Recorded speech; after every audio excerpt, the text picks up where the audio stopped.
जरा सोचिए दोस्तों, अगर पूरी की पूरी पृथ्वी अचानक 5 घंटे के लिए गायब हो जाए और फिर उस सन्नाटे के बीच एक कटा हुआ हाथ अचानक खुद से हरकत करने लगे तो आप क्या सोचेंगे। यही डरावना और रहस्यमय मंजर उस स्पेस स्टेशन पर हुआ जहां वैज्ञानिक घबराए खड़े थे। वो हाथ जैसे किसी अनजानी भाषा में इशारे कर रहा था। तभी एक अंतरिक्ष यात्री ने हिम्मत करके उसके हाथ में मारकर पकड़ा दिया।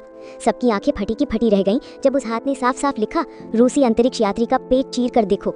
वहां मौजूद हर इंसान के रोंगटे खड़े हो गए, लेकिन घर वापसी की आखिरी उम्मीद में सबने जोखिम उठाया।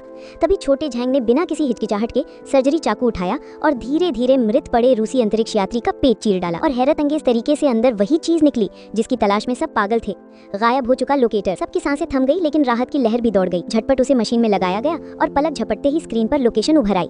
असलियत ये थी कि पृथ्वी कहीं गायब नहीं हुई थी, बल्कि सूरज की ओट में छिपी बैठी थी, जैसे किसी ने जानबूझकर उसे ढक दिया हो। ये देखकर सभी की आंखों में उम्मीद लौट आई और खुशी से झूमते हुए सबने इमरजेंसी पॉड एक्टिवेट कर दी ताकि वापस अपने घर लौट सकें। मगर उन्हें क्या मालूम था कि जिस घर की तलाश में वो इतने बेचैन थे, वो अब वही घर नहीं रहा। बार बार के विश्व युद्धों ने उसे जला डाला था। इंसान की लालच और संसाधनों की बेहिसाब खुदाई ने उसे बर्बाद कर दिया था। जब वो लौटेंगे तो उन्हें मिलेगी सिर्फ एक सुनसान, वीरान और इंसानों से खाली धरती, एक ऐसा अंधेरा अतीत जो फिर से उनका भविष्य बन सकता है।